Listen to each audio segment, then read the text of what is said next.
হলো সকালবেলা যে তথ্যটি আমরা পেলাম সবচেয়ে বড় ব্রেকিং খবর ইরানের তাসনিম নিউজের সূত্রে ইরান এই আলোচনা যাবে না। তার প্রধান কারণ ইরান উল্লেখ করেছে যে মার্কিন যুক্তরাষ্ট্র হরমুজ প্রণালীতে যে নৌ অবরোধ করে রেখেছে, যতক্ষণ পর্যন্ত এই নৌ অবরোধ আমেরিকা না তুলবে এবং আমেরিকা হরমুজ থেকে কেটে না পড়বে, ইরান আমেরিকার সাথে কোনো প্রকার আলোচনায় বসবে না। ইরান বলছে যে আমরা হরমুজ খুলে দিয়েছিলাম, কিন্তু আমেরিকা হরমুজে তার একটার পর একটা যুদ্ধ জাহাজ, অ্যাটাকিং হেলিকপ্টার এবং সেনা বৃদ্ধি করে যাচ্ছিল, যেটা যুদ্ধবিরতির পুরো লঙ্ঘন।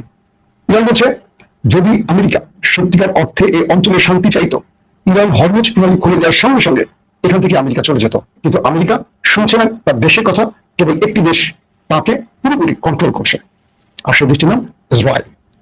ইরান বলছে আমরা ট্রিগারে হাত রেখেছে, যদি এবার আমেরিকা কোনো মিস অ্যাডভেঞ্চার করে তার উত্তম জবাব দেব।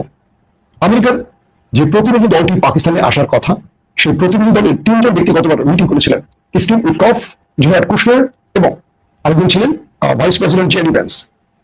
ট্রাম্প আজ এক টেলিভিশনের বক্তব্যে বলেছিলেন এই নতুন আলোচনায়, মানে দ্বিতীয় দফা আলোচনায় জেডি ভ্যান্স হয়তো থাকছেন না, মানে ভাইস প্রেসিডেন্ট হয়তো থাকছেন না। থাকছেন কে কে? জেরার্ড কুশনার, ট্রাম্পের জামাতা, আর থাকছেন স্টিভ উইটকফ। বলা হচ্ছে এই দুজন ব্যক্তি ইসরায়েল পন্থী, অর্থাৎ আমেরিকা যে ইসরায়েলের লবিটি আছে, এই লবিটি সাধারণত কন্ট্রোল করে এই ব্যক্তিরা। এর মধ্যে পাকিস্তানে ইরানের সাথে আলোচনায়, পাকিস্তানে ইরানের সাথে আলোচনায় আমেরিকা এমন দুজন ব্যক্তিকে চয়েস করেছে যারা দুজনেই ইসরায়েল পন্থী। তাহলে আমেরিকার উদ্দেশ্য কি? জেডি ভ্যান্স কিন্তু ইসরায়েল পন্থী নন, হঠাৎ তাকে বাদ দেওয়ার কারণ কি? এটিও একটি কারণ আমেরিকার উদ্দেশ্য বোঝার জন্য। 2 নম্বর গুরুত্বপূর্ণ খবর, হরমুজ প্রণালীতে হঠাৎ করে ইরানের একটি জাহাজ আটক করে আমেরিকা। হরমুজ প্রণালী অর্থাৎ চীন থেকে একটি মালবাহী কার্গো ইরানে আসার পথে আমেরিকা সেটিকে আটক করে। এরপর সিগন্যাল বাইবার দেওয়ার পর ইরানের সেই জাহাজটিকে আমেরিকা না ছাড়লে ইরান আমেরিকার যুদ্ধ জাহাজের উপর ড্রোন অ্যাটাক চালায়। লাস্ট খবর পাওয়া পর্যন্ত কজন নিহত বা আহত সেই বিষয়টি এখনো স্পষ্ট জানা যায়নি। বলা হচ্ছে যে আমেরিকা ইরানের এই জাহাজটিকে আটক করে নতুন দিকে যুদ্ধের মুখ ঘোরাতে চাইছে, আর ইরান যখন জানতে পারলো তার জাহাজ আটক করেছে আমেরিকা, তখন তারা ড্রোন অ্যাটাক চালালো আমেরিকার উপর। তার মানে যুদ্ধবিরতির মধ্যে ইরান প্রথম অ্যাটাকটি চালালো, আর আমেরিকা প্রথম নিয়মটি ভঙ্গ করলো ইরানের জাহাজ আটক করে। তার মানে এক বাক্যে আমরা বলতে পারি যুদ্ধকে আবারও টেনে আনছে আমেরিকা। ইরান বলছে আমরা সর্বোচ্চ ধৈর্যের পরিচয় দিয়েছি, এবং সেই ধৈর্যের বাদ ভেঙে দিচ্ছে ডোনাল্ড ট্রাম্প। তিনি কখনো স্থির কোনো সিদ্ধান্তে থাকছেন না। তিনি গতকালকে বলছেন পুরো ইরানকে বন্দী করে ধ্বংস করে দেবেন। এর আগে বলেছিলেন ইরানকে তিনি পাথরের যুগে পাঠিয়ে দেবেন। তার পরপরই তিনি বলেছিলেন পুরো ইরানের সভ্যতাকে ধ্বংস করবেন। এটি কোনো সভ্য মানুষের বক্তব্য হতে পারে না। ইরান চাচ্ছে শান্তি, কিন্তু বারবারই উত্তপ্ত বাক্য বিনিময়ের মাধ্যমে যুদ্ধকে মাঠে গড়াচ্ছে ট্রাম্প, আর তাকে নেতৃত্ব বা নেপথ্য থেকে সকল কাজের নির্দেশদাতা ওই দেশটি অর্থাৎ নেতানিয়াহু। ইরান বলছে যদি আমেরিকা যুদ্ধ চায়, ইরান এই যুদ্ধে তার সঙ্গে মুখোমুখি দাঁড়িয়ে যুদ্ধ করতে প্রস্তুত, যাতে করে কখনো বিশ্ব বুঝতে না পারে ইরান যুদ্ধটাকে ছড়িয়েছে। এই পরিস্থিতির মধ্যে এখন আমাদের সামনে সবচেয়ে বড় প্রশ্ন, যুদ্ধটা কি তবে শুরু হয়ে যাচ্ছে? নিশ্চিন্ত বলা যায় আগামী 24 ঘন্টা হবে খুব ক্রুশিয়াল, খুব টেনশনের। কারণ পাকিস্তানে যদি আজকে শেষ পর্যন্ত ইরান না পৌঁছায়, তাহলে দ্বিতীয় দফা আলোচনা ভেসে যাবে। আর ইরান আমেরিকার উপর চাপ প্রয়োগের জন্য তারা এই আলোচনায় বসবে না যতক্ষণ পর্যন্ত হরমুজ প্রণালীতে নৌ অবরোধ বহাল রাখবে আমেরিকা। দর্শক, 3 নম্বর গুরুত্বপূর্ণ খবরটি হলো ইরান এবং আমেরিকা আবারও মুখোমুখি হয়ে গেছে ইতিমধ্যে, এবং দুই পক্ষ যুদ্ধের জন্য সর্বরকম প্রস্তুতি নিয়ে ফেলেছে। বলা হচ্ছে যে ইসরায়েল আমেরিকাকে কোনোভাবে এই যুদ্ধ থেকে সরে আসতে দিচ্ছে না। আমেরিকার জনগণ 73% জনগণ এই যুদ্ধে আমেরিকাকে বলছে যে মানে ডোনাল্ড ট্রাম্পকে সাপোর্ট দিচ্ছে না। 73% মার্কিন যুক্তরাষ্ট্রের জরিপ, গণমাধ্যমের জরিপ।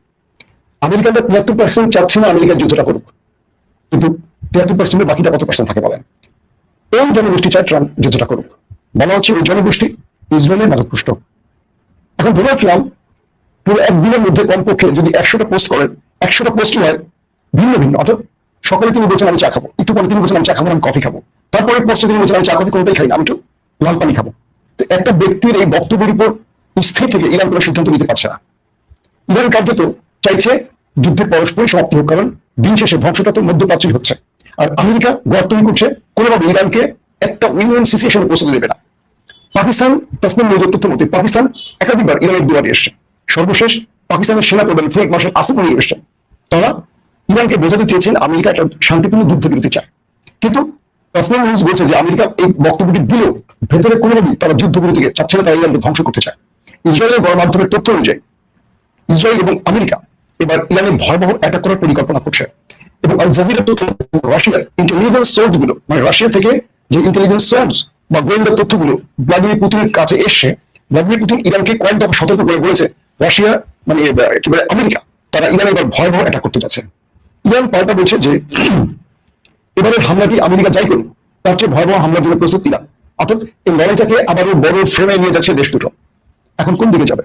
একদিকে আমেরিকা হরমুজ প্রণালী বন্ধ করে উত্তেজনা বৃদ্ধি করছে, অন্যদিকে একের পর এক যুদ্ধজাহাজ বৃদ্ধি করছে, রণতরীকে টেনে আনছে। পাশাপাশি তিনি আলোচনা করছেন ইরানকে সাপোর্ট দিচ্ছে এই মুহূর্তে নেপথ্যে গালফ কান্ট্রি।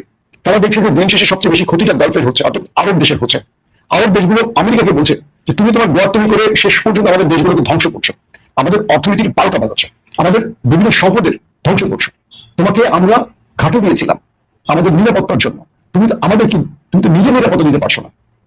ইতিমধ্যে লেবাননও যুদ্ধবিরতি লঙ্ঘন করে ইসরায়েল হামলা করেছে। অর্থাৎ এই দুটো দেশ কারো কথা ঠিক মতো রাখছে না, একদিকে শান্তির কথা বলছে, অন্যদিকে উস্কে দিচ্ছে যুদ্ধের জন্য। এই পরিস্থিতিতে মার্কিন যুক্তরাষ্ট্রের ভেতরে গুরুত্বপূর্ণ বৈঠক করেছে ডোনাল্ড ট্রাম্প তার জেনারেলদের সাথে। জেনারেলরা কেউ যুদ্ধের পক্ষে ডোনাল্ড ট্রাম্পকে সমর্থন দেয়নি। এক বাক্যে বলছে এই যুদ্ধ আমাদের কিছু দিতে পারবে না। পুরো হিসেব বলছে, যুদ্ধের পুরো গ্র্যাব বলছে যে আমরা পরাজয়ের মুখে। ইরান আবারও জানিয়েছে তার ৮০,০০০-এর অধিক ড্রোন প্রস্তুত আছে। বিভিন্ন গণমাধ্যম, বিবিসি, সিএনএন এর মতো গণমাধ্যম বলছে ইরানের কাছে এখন 40% ড্রোন মজুদ আছে। সিএনএন তো আমেরিকার পত্রিকা, তার মানে যদি ওরা 40 বলে 40%, আমরা ধরে নিতে পারি 70% বা 60%, ওরা কমিয়ে বলে। যদি 40% সত্য হয় তাহলে আমেরিকা ইরানে কি ক্ষতি করতে পেরেছে? ইরান তার শক্তি এখনো ধরে রেখেছে। ইরান তার ভয়ঙ্কর মিসাইলগুলোকে প্রস্তুত করেছে, লঞ্চে বসিয়ে রেখেছে। যে কোনো সময় ট্রিগারে চাপ পড়বে, যে কোনো সময় হামলাটি হতে পারে। বিশ্ব গণমাধ্যমগুলো বলছে আজকের আলোচনা ভেস্তে যাওয়ার সঙ্গে সঙ্গে দুই পক্ষের মধ্যে হয়তো আজকে থেকে লড়াই শুরু হতে পারে, অথবা অলৌকিকভাবে দুজনের মধ্যে আবার কোনো একটা আলোচনা হতে পারে। মূল সমস্যাটা হলো ইরান যে প্রধান দাবিগুলো করছে, আমেরিকা সেই দাবিগুলো মানতে চাইছে না কোনোভাবে।